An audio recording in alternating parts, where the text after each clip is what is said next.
और संध्या की जिंदगी में शादी के बहुत सालों बाद खुशियां आई थी। उनके घर एक प्यारे से बेटे का जन्म हुआ था। संध्या, आज मैं बहुत खुश हूँ। भगवान ने हमारी सुन ली, हमें औलाद का सुख दे दिया। आप सही कह रहे हो।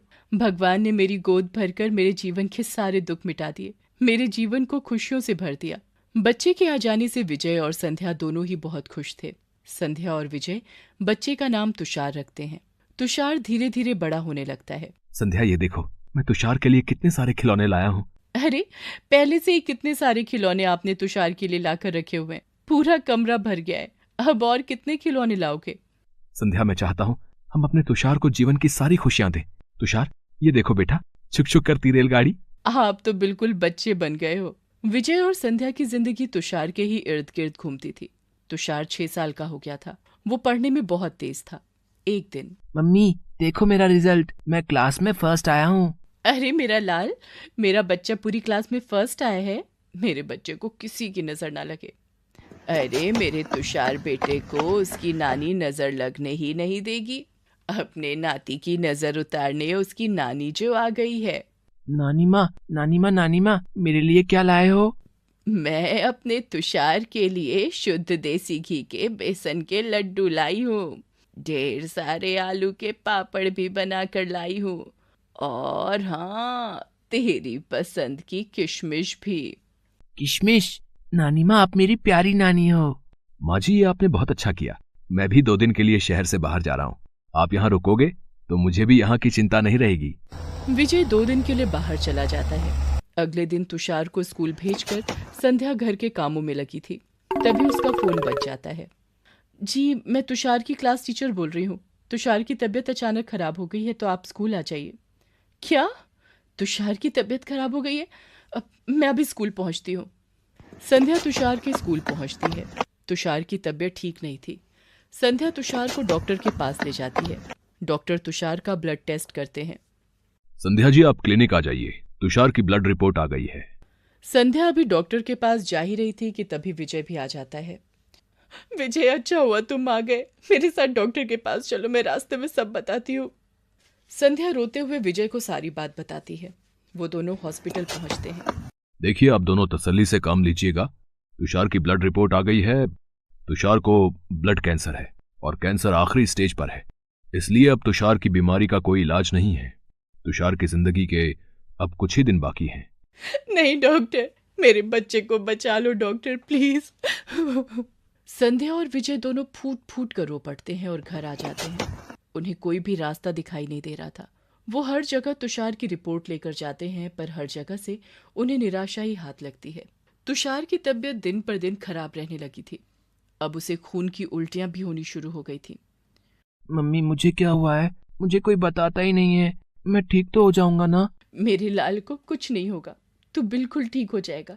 देख, मैंने आज के लिए मेरी पसंद का कितना टेस्टी सूप बनाया है। मम्मी, बहुत गंदा है इसका स्वाद, मुझे नहीं अच्छा लगता। मुझे कुछ और खाना है, ये नहीं। अब एक काम करो संध्या, आज अपने तुषार बेटे के साथ उसके पापा भी सूप पियेंगे। अब चलो तुषार बेटा, हम दोनों मिलकर रेस लगाते हैं। अपना सूप कौन पहले खत्म करेगा। और फिर उसके बाद मैं तुषार बेटा को ढेर सारी कहानियां सुनाऊंगी। तुषार की तबीयत को लेकर संध्या, विजय और नानी तीनों मन ही मन बहुत रो रहे थे, पर तुषार के सामने वो हंसने का नाटक करते हैं। संध्या जी, अब तुषार ऐसी स्टेज पर आ गया है जब हमें उसे हॉस्पिटल में एडमिट करना पड़ेगा। हमारे पास और कोई चारा नहीं है। डॉक्टर, कोई तो इलाज होगा दुनिया में। कोई तो ऐसी जगह होगी जहां मेरे बच्चे की बीमारी का इलाज मिल जाए। मैं पैसा, धन दौलत सब कुछ लगाने को तैयार हूं। अपना घर जायदाद सब बेच दूंगा, पर मेरे बच्चे को बचा लो डॉक्टर। अब देखिए, हम पूरी कोशिश कर चुके हैं आपके बच्चे को बचाने की, पर अब हम कुछ नहीं कर सकते। अब सब कुछ भगवान के हाथों में है। क्या हुआ? डॉक्टर ने क्या कहा? संध्या, हमें तुषार को हॉस्पिटल में एडमिट करना होगा। डॉक्टर का कहना है कि अब सिर्फ भगवान ही है जो कोई चमत्कार कर सकते हैं। भगवान का कोई चमत्कार ही हमारे बच्चे को बचा सकता है। तुषार को हॉस्पिटल में एडमिट कर देते हैं। डॉक्टर अपना ट्रीटमेंट शुरू कर देते हैं। संध्या जिस हॉस्पिटल में थी, वहीं पर एक सफाई वाली उसके कमरे में आती है। क्या हुआ बीबी जी? आपके बेटे को मैं 2 दिन से देख रही हूँ, आप बहुत रो रही हैं। मेरे बच्चे की तबीयत ठीक नहीं है। इसकी बीमारी का कोई इलाज नहीं है। डॉक्टर ने कहा है अब सब कुछ भगवान पर छोड़ दो। पर मैं एक माँ हूँ, मैं कैसे अपने बच्चे को मरता हुआ देख सकती हूँ? मैं क्या करूं, किसका द्वार खटखटाऊं जो मेरे बच्चे की जिंदगी बचा ले। बीबी जी, आप वैष्णो देवी के नराते रखो। 2 दिन बाद 9 दुर्गे व्रत शुरू होने वाले हैं। माँ शेरावाली के सामने झोली फैलाकर अपने बच्चे की जिंदगी बचाने के लिए प्रार्थना करो। माँ शेरावाली सबकी रक्षा करने वाली, सबके भंडार भरने वाली, सबके दुख दूर करने वाली, उन जगत जननी माँ दुर्गा की स्तुति करो। उनके द्वारे से कभी भी कोई खाली झोली नहीं लौटता।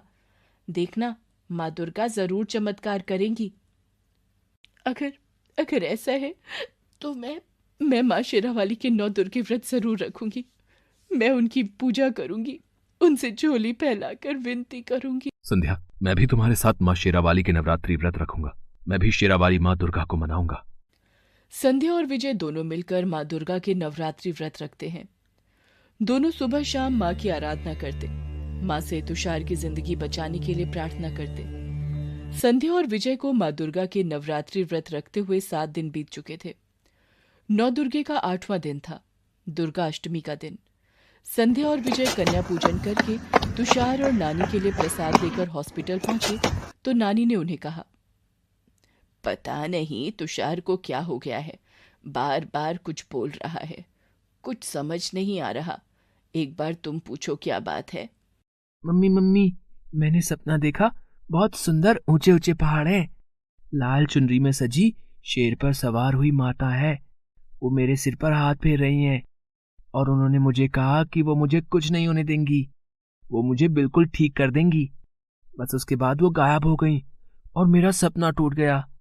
विजय, मुझे तो लगता है माँ शेरावाली, माँ वैष्णो देवी शायद हमें बुला रही हैं।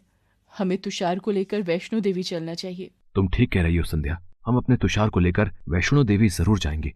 विजय और संध्या नानी को साथ लेकर तुषार को माँ वैष्णो देवी के दरबार पर लेकर जाते हैं। संध्या, तुम नानी और तुषार के साथ यहाँ बैठो, मैं भवन पर चढ़ाने के लिए प्रसाद लेकर आता हूँ। हे माँ वैष्णो देवी, मेरे बच्चे को ठीक कर दो। नानी और संध्या माँ वैष्णो का ध्यान करके बैठी थी। इतनी देर में विजय प्रसाद लेकर आ जाता है। संध्या, तुषार कहाँ है? वो तो तुम्हारे पास ही बैठा था ना? अभी तो यही था, कहाँ चला गया? भैया, आपने छोटे से बच्चे को देखा है? नारंगी रंग की टी शर्ट पहन रखी है। एक बच्चा भवन पर हाथ जोड़े बैठा है, उसने भी नारंगी रंग की टी शर्ट पहनी हुई है। कहीं वो आपका बेटा तो नहीं है? संध्या, विजय और नानी माँ वैष्णो देवी के भवन के अंदर पहुंचते हैं तो वो देखते हैं तुषार आंखें बंद करके भवन पर ही बैठा है। मम्मी पापा देखो, माँ शेरावाली ने मुझे ये फूल दिया और कहा कि अब मैं बिल्कुल ठीक हो जाऊंगा। ये सब देवी माँ का चमत्कार है बेटी। तुम्हें कुछ दिन अपने बेटे को लेकर यहीं रहना चाहिए और माँ की सेवा और आरती का लाभ उठाना चाहिए। इस फूल की पंखुड़ी का रस खोलकर रोजाना अपने बच्चे को पिलाओ, देखना इसकी सारी बीमारी दूर हो जाएगी। कुछ दिन भवन पर माँ वैष्णो की सेवा करके संध्या और विजय तुषार को लेकर घर लौट आते हैं।